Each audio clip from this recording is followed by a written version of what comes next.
مرحبا بكم من جديد إلى هنا ملعب أمادو جون كوليبالي في كوروغو. طبعا نهاية حزينة لمشاركة بنقطتين، مشاركة نعتبرها متواضعة. المنتخب التونسي لم يحقق الهدف المنشود وهو تأهل، أو الهدف المرسوم إلى جانب الكابتن جلال القادري. الهدف مرسوم قبل المشاركة، الذهاب بعيدا على أقل شيء المربع الذهبي. اليوم المنتخب التونسي كوتش يخرج بطريقة مخيبة منذ الدور الأول. قدر الله ما شاء فعل. الهدف نتاعنا كان واضح من بداية الدورة، كانت عندنا إيمان بالمجموعة اللي قادرين نعملوا نتيجة أفضل من هذه، إيجابية، نمشيوا لأبعد نقطة. أقل شيء في أهدافنا كونوا نوصلوا لدور نصف النهائي. ما كناش موفقين رغم تحضيراتنا كانت في أفضل الظروف، تحملوا مسؤوليتنا كاملة. اليوم يظهر لي المباراة كما شفناها كنا قادرين باش نحطوا الفارق، خاصة في الشوط الأول. حاولنا نشطوا الهجوم بأقصى ما يمكن من عدد من اللاعبين، خلقنا تفوق عددي على الأروقة، على اليمين على اليسار. ما كناش موفقين. مرة أخرى من الناحية الهجومية، بقدر ما معناتها كي تملك أنت اللعب ولا البوزيسيون ما تعنيش بالضرورة التجسيم. ما عرفناش كيفاش نتعاملوا مع الضغط اللي كان مسلط علينا بالأقصى درجة. طيب كوتش، خلينا نفعل معاك. صحيح الاستحواذ اليوم أفضل وامتلاك الكرة أفضل، لكن ما شفناش فرص سانحة يعني، وهذا في مباراة حاسمة، في مباراة كاس، في مباراة مصيرية يعني، باستثناء كرة الجويني الأخيرة بالراس ما شفناش يعني كرة تهديد وفرصة هدف واضحة. كانوا يمكن ما نوفقكش برشا نافع، كانوا ثم على الاقل 3 فرص في الشوط الاول كانوا واضحين. الرفعه نتاع كشريده نتاع رفيعه ما وصلوش صحيح.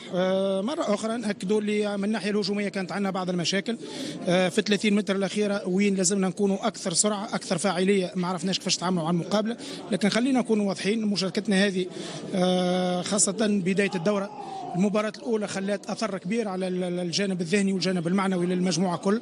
ما كانش من المفروض أن ننهزموا في المباراة هذه، حاولنا نردوا الفعل. مباراة مالي كنا أفضل، اليوم كيف كنا أفضل، لكن الجانب الهجومي ما كناش ناجعين. طيب الجانب الهجومي كناش ناجعين، لكن كنت تحدثت معك وسألتك السؤال هذا في تونس لما الإعلان عن القائمة جلال، وفي المباراة الأولى منتخب تونس من مباراة مصر الودية وما تلاها نوع ثاني، يعني هذا المنتخب اللي تشتغل معه منذ سنتين، يعني كوريا اليابان الوديات، ساو تومي ثم مالاوي، ثم المباريات الودية قبل كأس العالم، وكأنه في نسق تنازلي وما قدرش يلقى نفسه المنتخب في 7 مباريات على التوالي.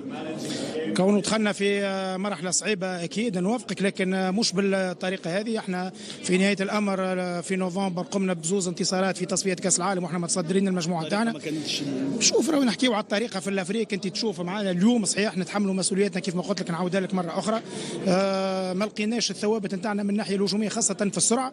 زاد الجانب المهاري في الفترة هذه نقص بعض اللاعبين على خاطر التون جو نتاعهم، ونعاود نأكدها راهو الفريشور نتاع اللاعبين وقت اللعب في النوادي نتاعهم كان عائق كبير بالنسبه لنا. احنا حاولنا نجهزوا المجموعه.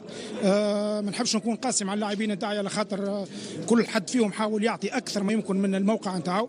ما كناش موافقين نتحملوا مسؤوليتنا. سؤال اخير جلال، مستقبلك مع المنتخب التونسي، نعرفك تحلى بالشجاعه بعد كاس العالم والفوز على بطل العالم والخروج ب4 نقاط، قدمت استقالتك ورفضها هذاك المكتب الجامعي. اليوم بعد عدم تحقيق الهدف المنشود، قرارك جلال؟ واضح قراري، عندي عقد اهداف مع المنتخب، اذا ما نوصلوش للنصف النهائي باش ينتهي العقد هذا، وعادي جدا. المهم الانسان يكون راضي على الفتره اللي قدمها. اجتهدنا اكثر ما نجموا نقدموا للمنتخب هذا. المجموعه كانت مثابره، المجموعه حاولت تمشي لقدام، حابين نفرحوا الشعب التونسي، ما توفقناش، عادي جدا. معناتها باش نتحملوا مسؤوليتنا. اخر مباراه مع المنتخب التونسي جلال، نتمنى لك التوفيق. هذا هو قرارك؟ هذا قراري وهذا عقدي. ان شاء الله كل التوفيق في قادم الاستحقاقات. بارك الله فيك جلال. شكرا. وهارد لك طبعا للمنتخب التونسي.